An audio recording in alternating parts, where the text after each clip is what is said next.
Assalamualaikum warahmatullahi wabarakatuh.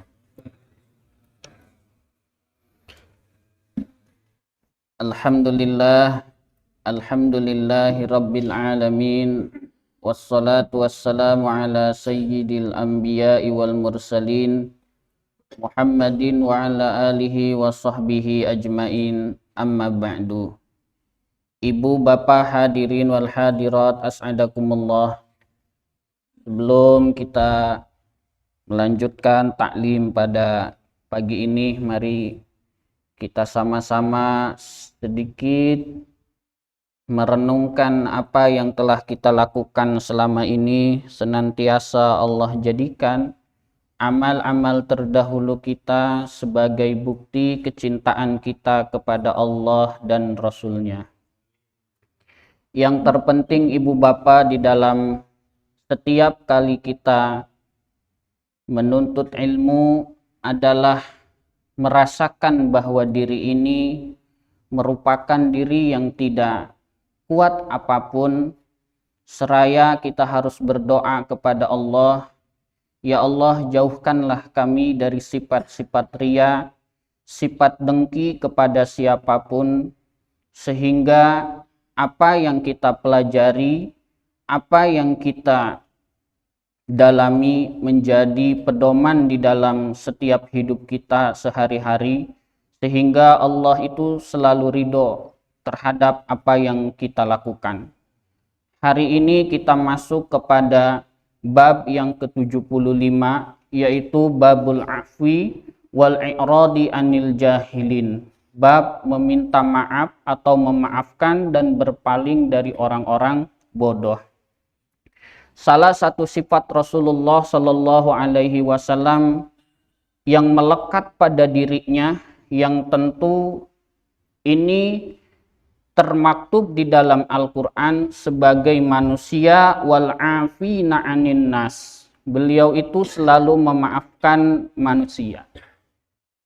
Besar kecil kesalahan yang dilakukan oleh orang-orang pada waktu itu akan selalu dimaafkan oleh Nabi Muhammad Sallallahu Alaihi Wasallam.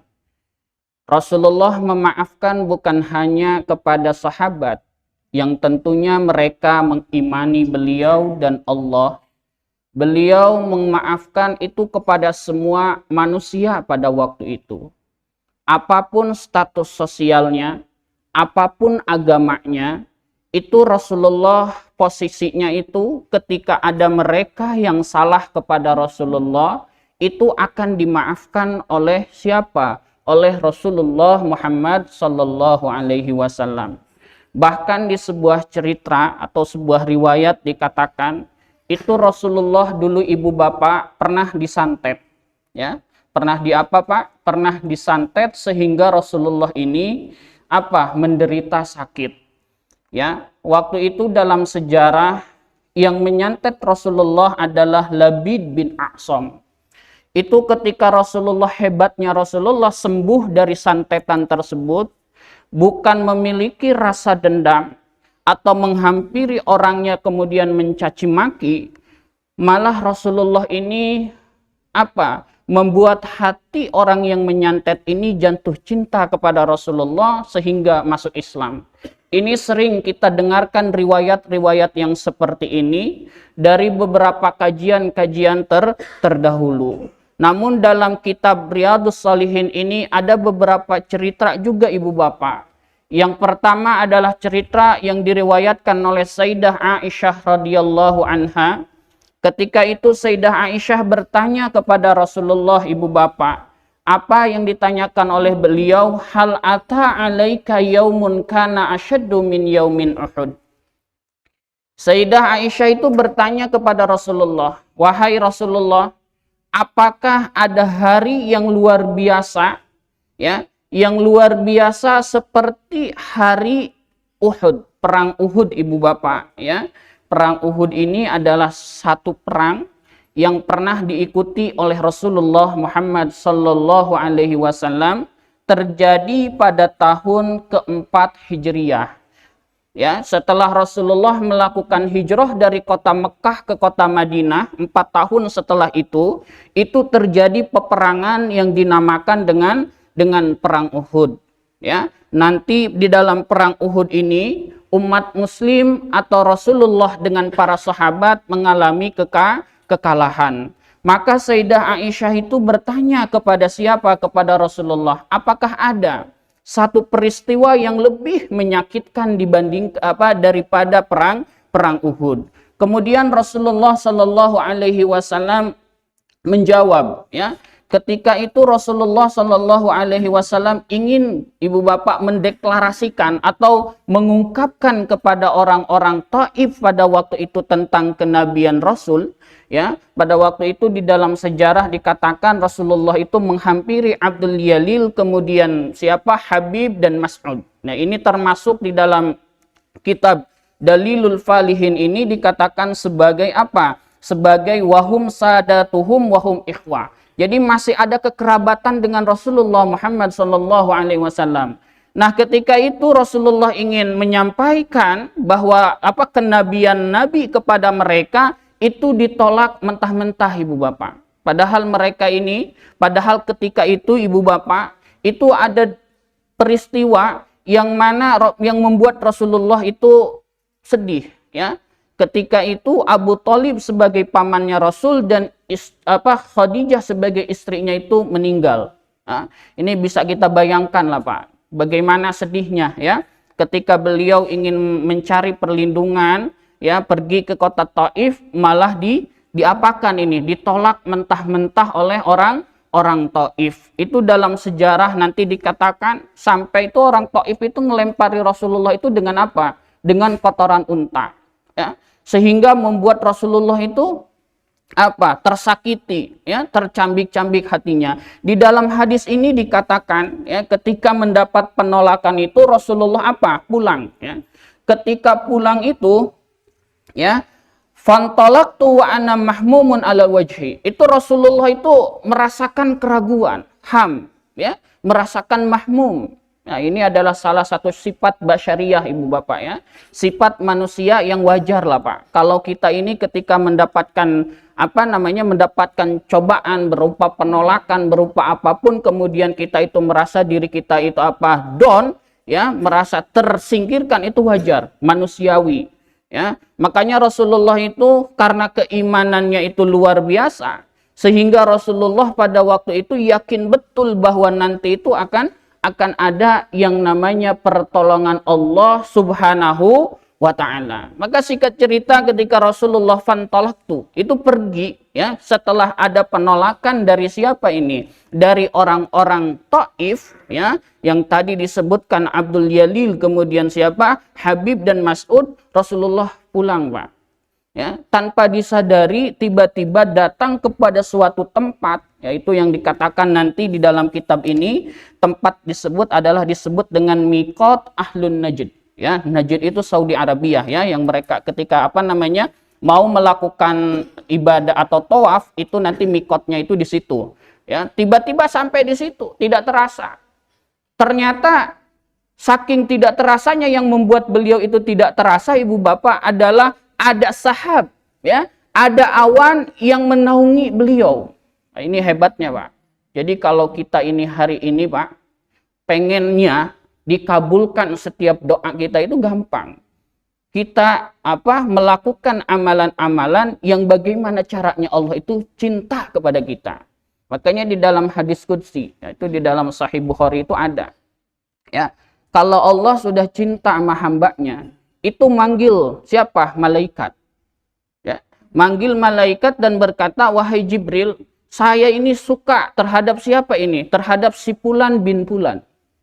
Ya, setelah Allah bilang demikian kepada Jibril, itu Jibril manggil kepada semua malaikat dan menyuruh, wahai malaikat, bahwa Allah telah mencintai si Fulan bin Fulan. Itu setelah dikabarkan demikian, nanti malaikat ngabarin nih kepada semua makhluk yang ada di mana Pak? Di muka bumi. Nanti dipanggil, wahai makhluk, dari mulai ikan, dari semua itu dipanggil. Ini Allah cinta nih sama si Fulan. Allah cinta ke si A, maka cintai dia. Nah, makanya hari ini kalau misalnya ada orang yang mudah ya dicintai oleh Allah itu apapun Pak dikasih.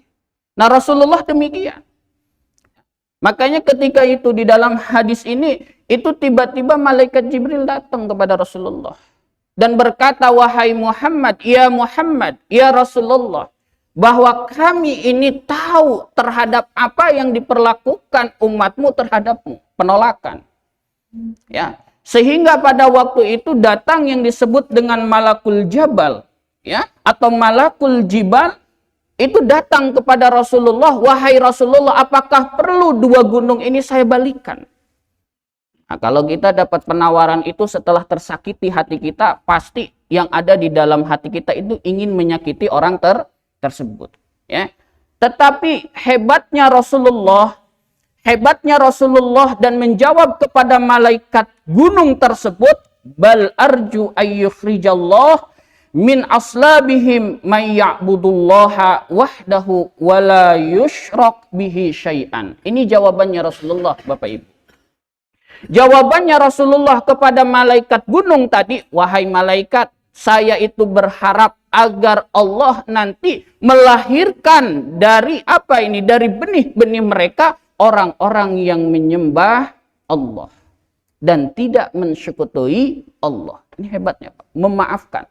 Letak memaafkannya itu di sini.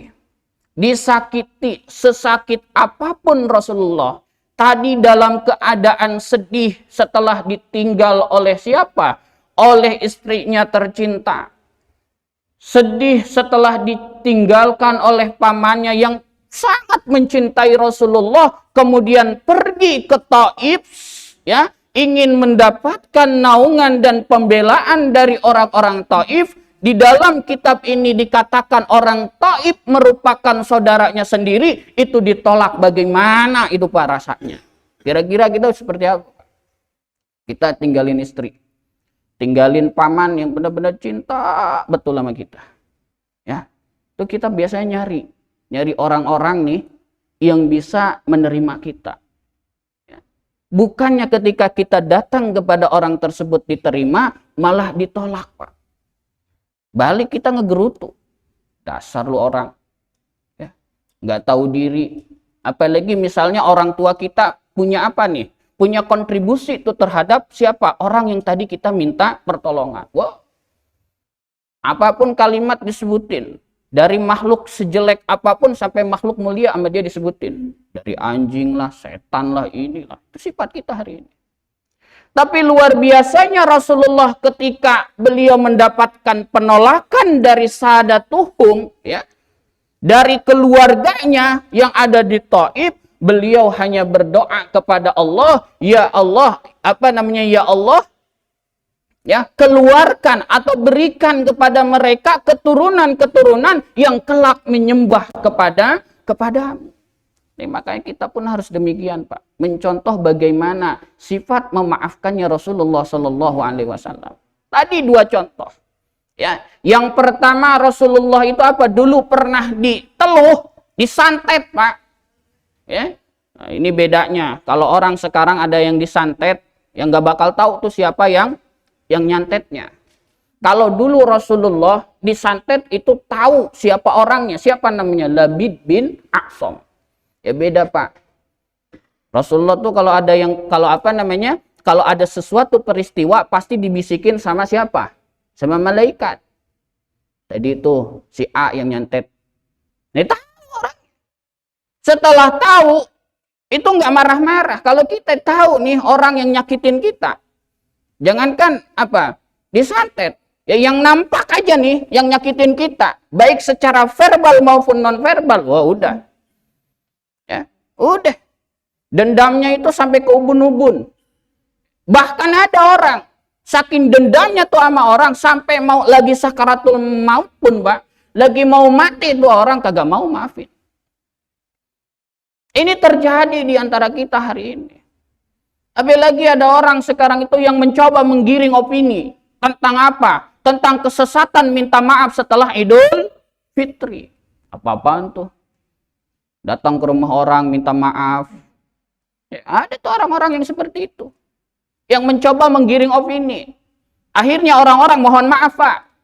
Mohon maaf yang memang yang memang dasar agamanya itu rendah, percaya dia. Oh iya ya. Ngapain Idul Fitri ini minta maaf ke orang? Padahal ini adalah salah satu sifat Rasulullah yang melekat dan termaktub di dalam Al-Quran. Wal'afina 'anil nas. Maka kata Allah, wallahu yuhibbul muhsinin. Nah, salah satu tanda orang-orang yang muhsin, orang-orang yang baik adalah maaf.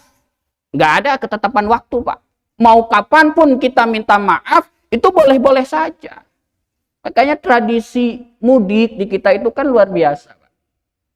Orang tujuannya mudik ke kampung, pengen datengin dia punya saudara. Meskipun misalnya dia tidak pernah bertemu, datang ke sana minta maaf.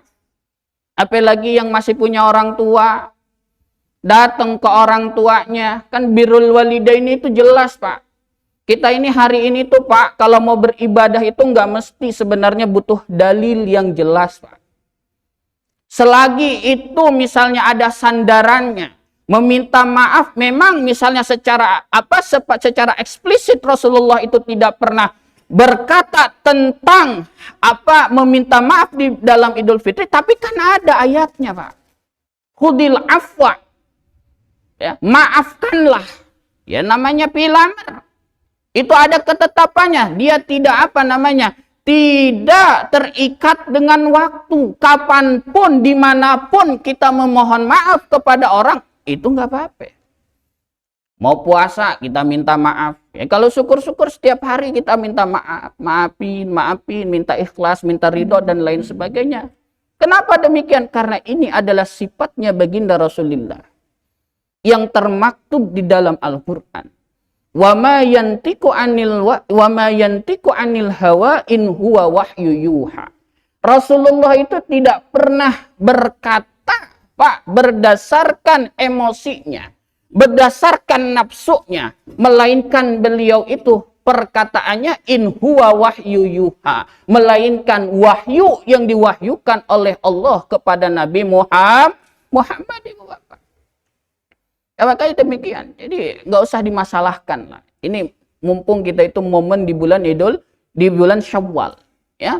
Dalam keadaan kondisi Idul Fitri, nggak usah dipermasalahkan hal-hal yang seperti itu. Yang pasti Rasulullah itu selalu memaafkan kapanpun dan dimanapun, sebesar apapun atau sekecil apapun kesalahan yang dilakukan oleh orang-orang waktu itu.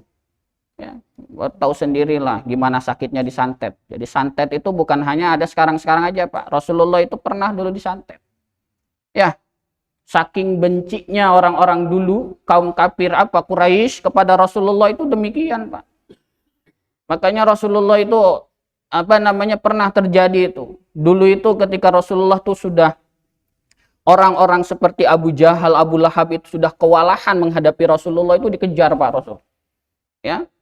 Dikejar itu Rasulullah Shallallahu alaihi wasallam, dikepung dalam satu rumah. Wah, itu wah, pokoknya orang-orang kafir Quraisy itu sudah memenuhi itu, Pak, rumah itu. Apa yang dilakukan oleh Rasulullah? Minta kepada Allah. Ya, sehingga turun ayat itu. Lahum uluf. Mereka itu beribu-ribu pada dalam Al-Quran. Ribuan orang itu sudah mengepung Rasulullah. Satu ketika Rasulullah itu ngambil pasir, dan pasir itu dilemparkan ke atas. Itu tiba-tiba orang yang mengepung Rasulullah itu tertidur sampai subuh. Ya, sampai subuh. Pas keluar tahu lagi tidur, langsung Rasulullah dengan Abu Bakar waktu itu, Sayyidina Abu Bakar lari.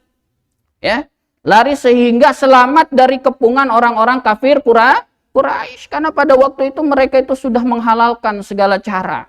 Ini Nabi Muhammad diajak apapun sama siapa ini, sama paman-pamannya yang tidak meyakini Allah itu. Ya, udah Nabi Muhammad, gimana kita ini tukeran? Ya, hari ini kita menyembah Allah, besok engkau menyembah Tuhan yang kami sembah. Maka turun surat Al-Kafirun. Katakan wahai Muhammad kepada mereka, la a'budu ma ta'budun. Saya ini tidak menyembah Tuhan yang kalian sembah. Ini kan luar biasa, Pak. Dikepung itu Rasulullah. Bayangin, dikepung satu kampung. Ya, Bukan satu RW, satu kampung ibu bapak. Ribuan orang datang itu pengen mengeksekusi Nabi Muhammad.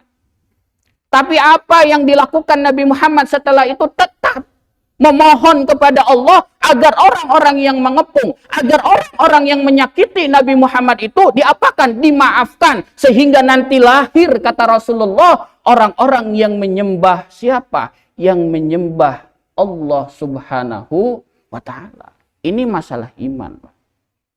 Yang berdampak kepada apa? Kepada diri Rasulullah. Fisiknya itu kan pernah, Pak. Kita kalau mendengar cerita ini pasti, Pak, sedihnya luar biasa. Bagaimana Rasulullah? Beliau itu kan manusia atau nabi yang terlahir dalam keadaan nggak punya bapak. Nggak jauh setelah dilahirkan, ibunya meninggal. Tidak punya ibu, tidak punya bapak. Ya. Kemudian setelah itu nanti pamannya meninggal, kakeknya meninggal, sehingga Nabi itu tidak punya apa-apa. Kesedihannya itu semakin bertambah. Nanti kenapa Nabi itu diangkat sehingga bertemu dengan Allah, dan pada waktu itu dikenal dengan Amul Huzni, tahun kesedihan. Karena sedihnya luar biasa. Tapi meskipun dalam keadaan sedih, ketika dicaci maki, dihadapkan dengan sesuatu yang Nabi sendiri mungkin tidak suka dengan peristiwa tersebut, Nabi selalu menghadapi semua itu dengan penuh keceriaan, dengan penuh keleluasaan, sehingga menerima dan memaafkan orang yang sudah mencabik-cabik hati Rasulullah. Luar biasanya ibu bapak. Rasulullah itu demikian. Ya, khudil afwa wa'mur bil urfi wa a'rid anil jahilin. Tadi, Pak. Kenapa kita itu harus berpaling daripada orang-orang yang apa? Yang bodoh. Orang bodoh itu kan gini, Pak, pekok. Namanya pekok lah kalau hari ini, Pak. Ya. Dia itu apa? Udah dikasih tahu misalnya ini A. Ini nggak boleh. Ini yang boleh. Tetap aja dilakonin. Ini namanya orang pekok, orang jahil, orang bodoh. Maka kata Allah, ketika kita sudah menasehatinya, memberikan pencerahan kepada orang tersebut, dia malah tetap dalam kebodohannya, dia malah tetap dalam kepekokannya, maka kata Allah, wa'arid anil jahilin, maka berpalinglah dari orang-orang tersebut. Jauhilah dari orang-orang tersebut. Karena khawatir ketika kita selalu mendampingi dia, itu kita akan akan masuk kepada kebodohan yang ia lakukan, kejahilan yang ia lakukan, kepekokan yang ia lakukan. Orang-orang pekokan begitu, Pak. Dulu kita tahu kisah Bani Israel. Itu demikian mereka.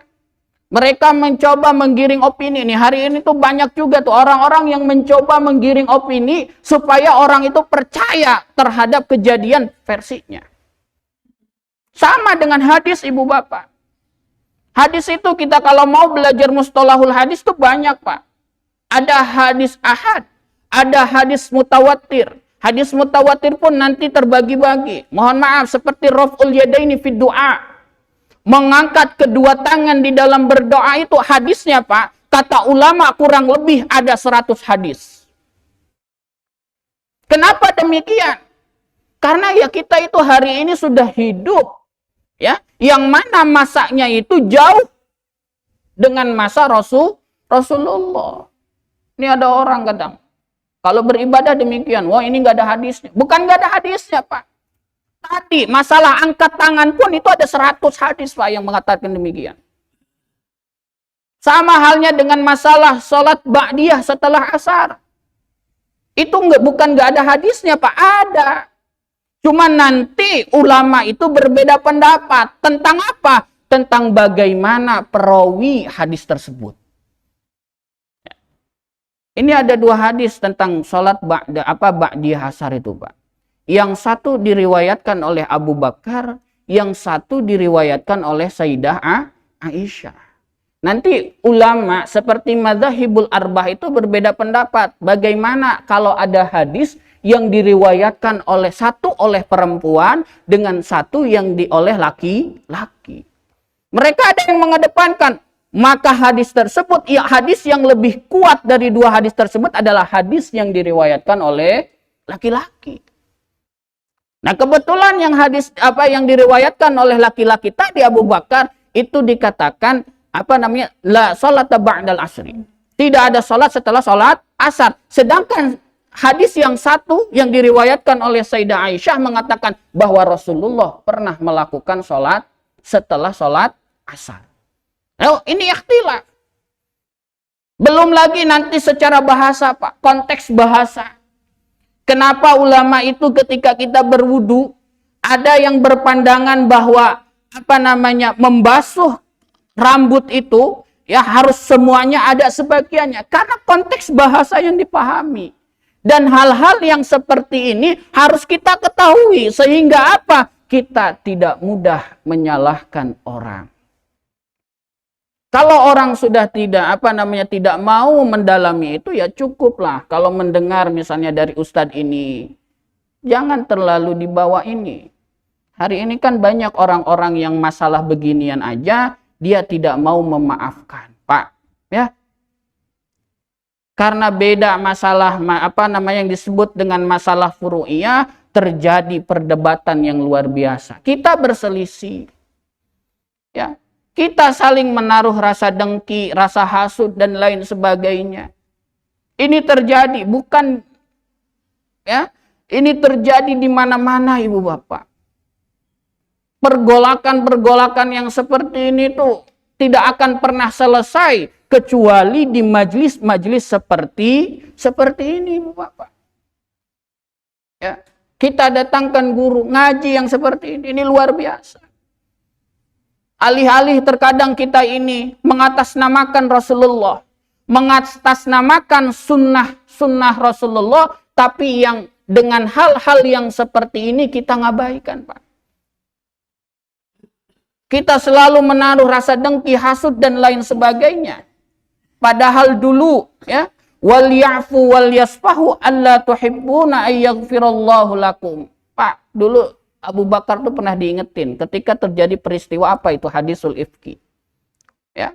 Abu Bakar kata Allah Subhanahu wa taala, maka maafkanlah.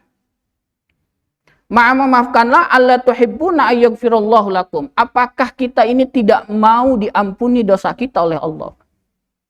Maka ketika kita memaafkan seseorang dari kesalahannya, Allah akan mengampuni dosa-dosa kita. Gampang ternyata, Pak. Enggak usah dengki-dengkian. Apalagi ya, kesalahan tersebut membekas. Sama, Pak. Kita itu enggak boleh bermusuhan di atas 3 hari. Ya. Kalau kita sampai bermusuhan itu di atas 3 hari, maka jangan harapkan ada ampunan daripada Allah Subhanahu wa ta'ala. Kita punya perselisihan sama saudara, sama tetangga, sama teman kerja, ya, sama sesama jamaah, harus lawang, harus saling memaafkan. Nah, karena ini adalah sifat daripada Rasulullah Muhammad sallallahu alaihi wasallam. Dan salah satu faktor yang bisa dihapuskan dosa-dosa kita oleh Allah, yaitu kita memiliki sifat pemaaf, jangan pendengki, jangan pendendam, Ibu Bapak. Ya.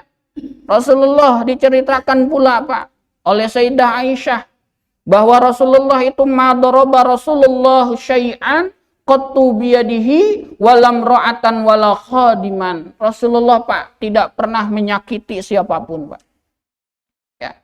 Di sini digambarkan syai'an qattun biyadihi, tidak pernah memukul ya apapun itu menggunakan tangannya. Ini ingin menjelaskan kepada kita, Pak. Ya. Ini yang disebut dengan al-khos lil-am. Kalau mukul saja Rasulullah tidak pernah. Ya. Ibarat bahasa ke sekarang, melakukan kekerasan secara verbal maupun secara verbal dan non-verbal, Rasulullah tidak pernah, Pak, menyakiti orang dengan pukulan, dengan lisan. Hati-hati, Pak. Kita terkadang tuh sering nyakitin orang, Pak. Memang nggak dipukul tuh orang, tapi lewat lisan kita orang itu tersakiti. Tanpa disadari oleh kita. Saya pun Pak yang suka ngoceh begini tuh, terkadang kalau ngedenger orang ngomongin saya, itu bencinya minta ampun Pak.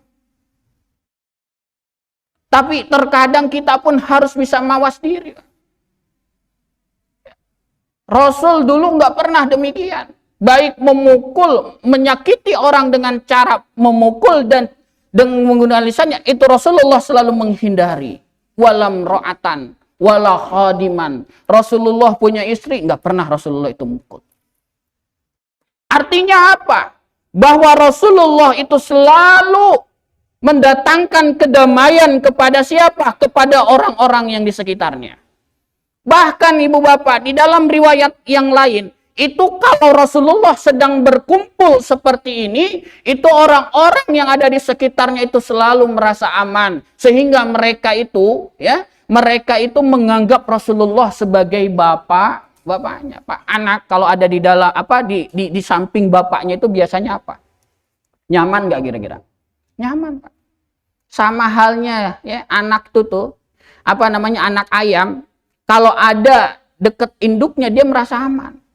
Coba aja Zen, nanti ada ayam yang baru lahir, ayam kecil tuh kamu ambil tuh. Paling diapain tuh, dikejar-kejar sama induknya karena menjaga. Nah dulu sahabat demikian. Ketika mereka ada di samping Rasulullah itu merasa nyamannya itu luar biasa. Dan kita hari ini harus mencoba itu Pak. Kalau kita lagi duduk, orang itu ngerasa aman. Orang itu ngerasa nyaman. Nyaman dari apa? Dari gunjingan, dari celaan, dan lain sebagainya. Maka Rasulullah tadi digambarkan tidak pernah mencela. Beliau tidak pernah menyakiti siapapun. Baik secara verbal maupun secara non-verbal. Gunjingan. Apalagi mukul. Enggak ringan tangan Pak Rasulullah itu. Baik sama orang. Itu dikatakan itu sama semua makhluk Pak. Rasulullah itu baik. Bukan hanya sekedar kepada manusia, kepada makhluk lain pun Rasulullah itu selalu berbuat baik. Maka inilah yang disebut dengan wa ma arsalnaka illa rahmatan lil alamin. Rahmat, kasih sayang kepada siapa? Kepada semua alam. Alam itu mencakup Pak, tumbuh-tumbuhan, binatang, segala sesuatu yang ada di sini Pak. Rahmah untuk mereka. Kayaknya Rasulullah itu ya, ketika ada sahabat misalnya yang tiba-tiba lagi sebelum perang itu Pak ngingetin, hati-hati. Di sana ada pohon, jangan sampai pohon itu ditebang. Kita makan suka seenaknya tuh. Bawa tongkat, ada pohon ceplot. Ada tanaman orang ceplot. Ya. Sering kan kita begitu. Jangankan sama siapa, sama tuh tanaman, ya, sama tuh binatang, sama tuh kucing dan lain sebagainya. Kadang ada orang tuh, iseng kita, iseng meskipun iseng ya Pak ya. Ada orang lagi berdiri, misalnya di situ kita bawa tongkat ceplot, dipukul. Nah Rasulullah nggak pernah begitu. Rasulullah itu selalu rahmah kepada semua, kepada binatang dan lain sebagainya. Ya. Maka digambarkan. Illa ayyujahida fi sabilillah. Kecuali memang ada ketentuan Pak. Ketentuan bisikan dari Allah melalui malaikat Jibril. Makanya dulu Pak, hari ini kan banyak tuh orang-orang yang ini tegasnya kayak Sayyidina Umar. Itu ada di dalam kitab di kitab Sahih Bukhari itu cerita bahwa Sayyidina Umar itu pernah bilang begini Pak. Ya, saya ini merasa malu dengan malu kepada Allah dengan ketegasan yang saya lakukan, kata Sayyidina Umar. Artinya apa? Bahwa Sayyidina Umar itu luar biasa dulu Pak. Ketika dulu itu ada orang yang cerita dulu Pak, ada orang yang berani meriwayatkan hadis, kalau dia itu bohong, itu langsung dipenggal lehernya Pak. Sama siapa ini? Sama Sayyidina Umar. Namun dari ketegasan yang beliau lakukan, itu beliau pernah ngomong demikian. Saya itu malu kepada Allah dengan apa? Dengan tingkah saya yang seperti ini. Tapi kata ini membuktikan bahwa hari ini tuh orang banyak yang mengklaim bahwa dirinya itu tegas seperti Sayyidina Umar. Nanti dulu Pak. Seperti apa tegasnya? Memang Sayyidina Umar galak pada waktu itu. Tapi dari kegalakannya tersebut ada kelembutan yang pernah ditanamkan Sayyidina Umar kepada siapa ini? Kepada orang-orang pada waktu itu. Bukan berarti diratakan semua, Pak. Rasulullah itu tidak pernah membalas kata-kata dengan kata-kata. Hari ini lihat, Pak. Orang direndahkan dikit, dibalas dengan merendahkan. Kita nggak usah ikut-ikutan, Pak. Orang dicaci sedikit, membalas dengan cacian. Bahkan lebih parah dengan cacian tersebut. Ya. Itu luar biasa hari ini. Katanya kita ngikutin Rasul. Di sini sudah jelas hadisnya diriwayatkan oleh Sayyidah Aisyah radhiyallahu anha bahwa Rasulullah tidak pernah memukul menggunakan tangannya apapun itu. Baik istrinya atau pembantunya tidak pernah dipukul, Pak. Ya. Baik secara verbal maupun secara non verbal. Baik secara menggunakan lisan maupun menggunakan tangan. Tidak pernah Rasulullah itu menggunakan kekerasan seperti itu. Makanya dulu, Pak, ya, ini tadi Rasulullah itu tidak pernah memukul, baik ada masalah maupun tidak ada masalah.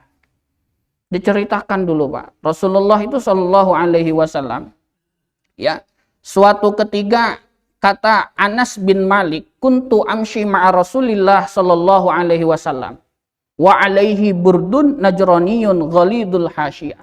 Rasulullah lagi pakai inilah, sekarang itu rida atau udeng-udeng atau sorban lah. Tiba-tiba ada orang Badui, Pak. Orang Badui itu dulu terkenal kurang sopan lah, sembrono orangnya. Itu tiba-tiba datang kepada Rasulullah, itu sorban yang dipakai sama Rasulullah ditarik, Pak, peletot.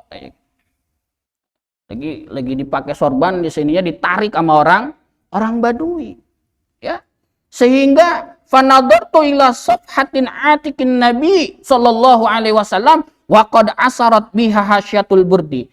Itu sehingga sahabat yang Anas bin Malik itu ngelihat bekas apa ini? Bekas betotan sorban yang tadi dibetot oleh orang Badui. Ya. Sumaqala, habis begitu, Pak. Habis dibetot tuh ridanya Rasulullah, ini orang Badui ngocol ini, Pak. Ya Muhammad. Nah, ini dalam tradisi tradisi orang-orang dulu, Pak. Ini makanya dalam tradisi orang Arab, kalau manggil sudah pakai Nabi Muhammad, ya, atau manggil pakai namanya, itu disebut nggak sopan. Makanya kadang saya suka mempraktekkan ini, nggak nyebut namanya. Ya. Maka dalam tradisi orang Arab tuh begitu. Ini orang Badui berani-beraninya manggil Rasul dengan namanya. Nah, ini manggil nama bagi orang-orang Arab tuh nggak sopan. Ya, kenapa? Pertama, takut salah. Makanya Allah itu di dalam Al-Qur'an nggak pernah manggil Nabi Muhammad itu secara langsung menggunakan namanya. Kecuali makana Muhammad itu bukan manggil. Pasti ya Rasulullah, ya Habiballah, menggunakan istilah-istilah seperti itu. Ya, kenapa? Karena yang pertama khawatir salah dalam penyebutannya. Ini etika, ini orang ngocol. Udah narik sorbannya Rasulullah, terus manggil nama Nabi dengan panggilan ya Muhammad, murli min malillah. Saya minta, ya, harta yang Allah punya, ya, yang Allah harta engkau, ya, faltafatat ilaihi fadhaka tsumma amaral bi'ata. Ya, Rasulullah nggak dendam, Pak. Tadi udah dipanggil namanya, udah dibetot tuh Rasulullah punya sorban sama orang Badui, tapi pas melihat nengok tuh ketika ke orang itu, Rasulullah senyum. Faltafatat ilaihi fadhahika tsumma amaralahu bi'ata. Kemudian siapa? Rasulullah nyuruh tuh ke sahabat, ke Anas bin Malik untuk mengasihkan apa yang dia miliki kepada orang Badui tadi. Kita begitu, Pak. Lagi dagang misalnya, Bapak lagi dagang somai, ya. Tiba-tiba ada yang ngejambak rambut kita. Dijambak, ditarik tuh rambut kita. Terus habis dijambak, Kita dipanggil tuh sama orang yang ngejambak, tukang somai, hina misalnya. Gua minta tuh somai lu. Dikasih apa berantem Pak kita? Berantem kalau kita kan. Jotos-jotosan di situ. Tapi Rasul nggak begitu Pak. Dikasih itu apa yang dia minta. Maka ini sifat.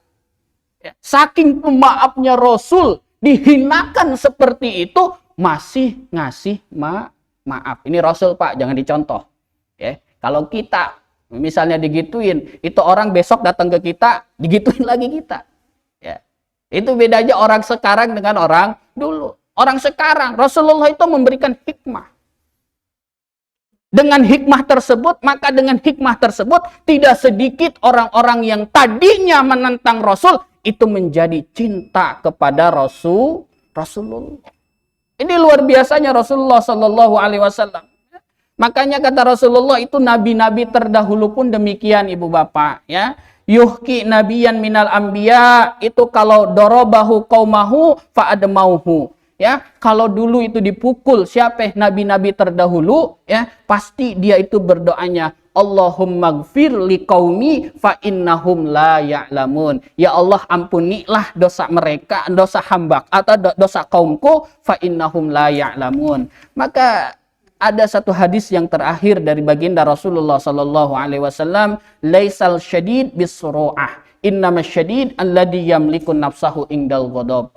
Yang namanya penjantan, yang namanya orang hebat itu bukan karena apa Pak? Teriak-teriak. Saya orang hebat, saya orang kuat, saya orang ini, saya orang itu dan lain sebagainya Pak. Ya. Tetapi innamas syadid alladhi yamliku nafsahu indal ghadab. Ya. Orang yang hebat itu adalah dia yang bisa mengendalikan dirinya ketika amarah. Harus dikendalikan Pak, amarah itu. Apalagi jangan sampai ada ungkapan-ungkapan yang menyakiti. Kita kan kalau marah apa Pak? Semua kita sebutin. Bukan hanya sama orang lain, terkadang sama anak, terkadang sama ini. Apalagi anak kecil Pak. Anak kecil itu, yang masih punya cucu, itu jangan sampai Pak di hadapannya itu disakiti, ya, dengan bahasa-bahasa yang luar biasa. Sehingga nanti itu berdampak. Sebenarnya kayak saya itu ini korban dulu Pak. Ya, suka teringat mulu ucapan orang tua dulu ke kita. Makanya hati-hati betul di hadapan anak kecil. Sesalah apapun itu anak kecil. Makanya Rasulullah itu luar biasa. Meskipun cucunya itu ikut ke masjid, dia kemudian bercanda di masjid, sampai dalam riwayat itu naik ke punggungnya ke punggungnya Rasulullah. Rasul nggak pernah marah. Karena Rasul tahu, nih anak kecil kalau dimarahi itu akan berdampak secara psikologis. Dia udah tuanya jadi peminder, kagak beranian. Tapi ini memaafkan, tidak marah itu berlaku kepada siapapun Pak. Baik anak kecil, orang dewasa dan lain sebagainya. Kita harus saling memaafkan. Maka wal kadzibinal ghaidha wal afina 'anin nas wallahu yuhibbul muhsinin. Allah itu mencintai orang-orang yang berbuat baik. Alhamdulillah Ibu Bapak. Ini ada beberapa hadis, kita rangkum saja lah ya Pak. Sudah dibacakan oleh kami, semoga ini berdampak kepada kehidupan kita sehari-hari. Sebelum ditutup mungkin ada yang mau bertanya, silahkan Pak. Waalaikumsalam warahmatullahi wabarakatuh.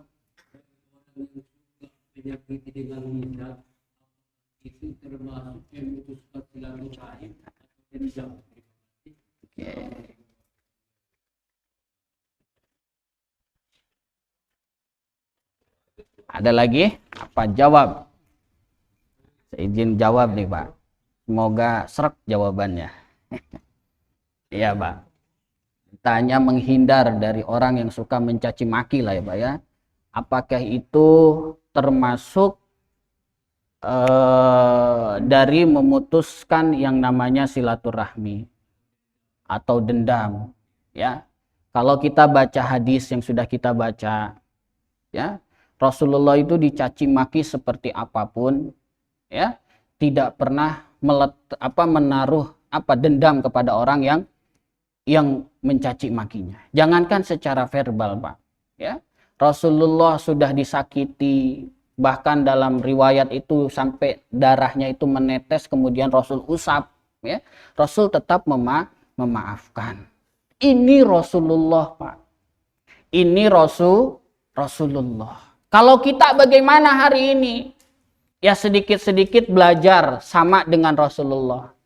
Tapi bagaimana caranya kita itu, Pak, ya, jangan terlalu mendekati orang tersebut. Pertama, kenapa? Itu orang yang punya sifat begitu, itu biasanya tidak mudah merubah sifatnya yang tadi, Pak. Yang dikhawatirkan ketika kita selalu bersama dia, ya, dia terus mencaci, menghina kita, emosi kita tidak terkontrol, akhirnya menyakiti orang tersebut tadi, Pak. Sekarang kan banyak itu. Orang yang ngebunuh, faktornya itu apa, Pak? Dia merasa dirinya direndahkan, merasa dirinya itu dihina, Ibu Bapak. Sehingga itu bukan sekali dua kali, Pak. Pengakuan orang-orang yang itu bukan sekali dua kali. Karena berkali-kali, sehingga apa? Dia tidak bisa mengontrol emosinya, dan pada akhirnya dia membunuh orang tersebut. Ya. Menghindar itu nggak apa-apa, Pak. Menghindar itu tidak apa-apa. Ya, karena kata ulama, darul mafasid muqaddamun ala jalbil masalih. Mencegah kerusakan itu lebih baik, ya, daripada mendatangkan kemaslahatan. Apa kemaslahatannya, Pak? Banyak. Tadi orang-orang yang biasa mencaci itu susah, Pak, merubahnya. Orang yang biasa ngebully itu susah, banyak tuh. Itu kalau saya ada teman saya itu kalau datang tuh ngebully mulu orangnya. Saya mulu yang dibully. Datang lagi ngebully lagi. Datang lagi ngebully lagi. Ya. Nah, meskipun nanti kita khawatir memutus silaturahmi, tetapi ada kemaslahatan yang ingin kita cegah. Ada mafsadah yang ingin kita cegah. Apa mafsadahnya? Timbul di dalam diri kita, ingin menyakiti orang tersebut. Darul mafasid muqaddamun ala jalbil masolih. Mencegah itu lebih baik daripada mengobati. Mengobati itu lebih baik daripada mencegah. Jadi harus dicegah. Ya. Jangan sampai kita ini, ya, terbawa-bawa. Ya, kita kan manusia. Kalau Rasulullah itu udah hebat. Ya, lagi-lagi Rasulullah itu sudah hebat. Manusia top, Pak. Rasulullah itu udah kuat, tahan banting. Memang punya ismah maksum. Maksum. Hindari orang tersebut. Menjauh. Apalagi kita suka berkumpul-kumpul apa tuh? Dengan orang-orang yang suka gibah. Nah, wa'arid anil jahilin. Ya, kita berpaling dari orang-orang yang bodoh. Kalau kita misalnya tahu nih orang-orang gibah, ini suka gibah, Pak. Kita ikut-ikutan nimbrung ke itu orang, ya otomatis jadi bawel mulutnya. Yang tadinya enggak bawel jadi bawel. Ya, begitu, Pak. Ya. Jadi ya intinya ya boleh lah kita itu mencegah juga. Ya, kita niatkanlah, jangan ingin memutus silaturahmi. Harus ada niat. Jangan sampai ingin memutus silaturahmi, karena mau bagaimanapun yang memutus qati'un, ya, orang-orang yang memutus silaturahmi itu kata Rasul tidak akan pernah masuk surga. Niatkan yang lain, ingin mencegah kemafsadahan yang khawatir datang kepada diri kita. Baik, Ibu Bapak, mungkin itu saja yang bisa kita sampaikan. Ada lagi yang mau bertanya? Ya, Jen, silahkan.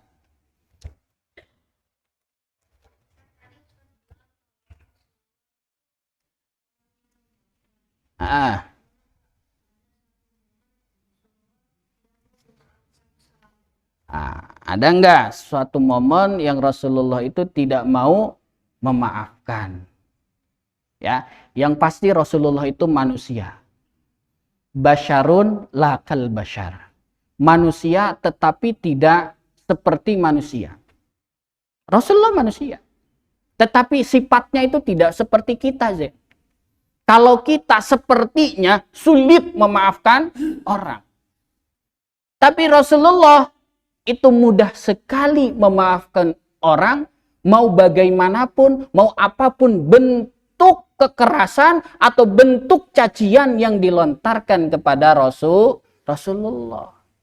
Pada semua aja Rasulullah itu, apapun itu, ya selalu memaafkan. Hatta Pak, hatta Zeni, orang-orang apa namanya, orang-orang kafir yang luar biasa nih mencaci Rasul maafkan. Karena apa tujuannya tadi? Supaya orang yang mencaci Rasul itu mau apa? Mau ikut terhadap ajaran Rasul.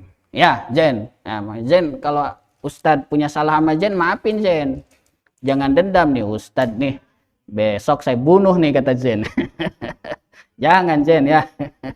Harus pemaaf wa'afina aninas. Tapi kalau kita ya dendam-dendam dikit, dongkol-dongkol dikit, Zen sama Ustadz tuh wajar Zen. Ya, wajar. Tapi jangan sampai kurang hajar, misalnya habis Zen kamu jelek, datang ke rumah Ustadz bawa pistol, tembak Ustadz tuh gak boleh Zen. Ya. Ya, gitu saja Ibu Bapak. Kita tutup pengajian pagi ini dengan membaca surah Al-Fatihah. Semoga keluarga kita, siapapun yang sedang sakit pada hari ini, senantiasa Allah angkat penyakitnya dan disembuhkan kembali sehingga bisa berkumpul kembali dengan kita semua. Ala hadhihi niyyah wa ala kulli niyatin salihah wa ila hadratin Nabi Mustafa Al-Fatihah. A'udzu billahi minasyaitonir rajim. Bismillahirrahmanirrahim. Alhamdulillahi rabbil alamin arrahmanir rahim maliki yaumiddin. Iyyaka na'budu wa iyyaka nasta'in ihdinas siratal mustaqim siratal ladzina an'amta 'alaihim ghairil maghdubi 'alaihim waladdallin. Amin. Allahumma bihaqqil Fatihah bisirril Fatihah ya farijal ham ya kashifal gham ya man li'ibadihi yaghfir wa yarham ya dafi'al balaya Allah ya dafi'al balaya Rahman ya dafi'al balaya Rahim. Allahumma dafa'anna al-balaya arhamar rahimin wa ya muqallibal qulub tsabbit qulubana ala dinik tsabbit qulubana ala ta'atik wa ya muhawwilal ahwal hawwil ahwalana ila ahsanil hal. Sallallahu ala sayyidina Muhammadin nabiyil ummi wa ala alihi wa sahbihi wasallam bi fadlika subhanakallahumma wa tahiyyatuhum bi assalam wa akhiru da'wahum alhamdulillahi rabbil alamin. Assalamualaikum warahmatullahi wabarakatuh.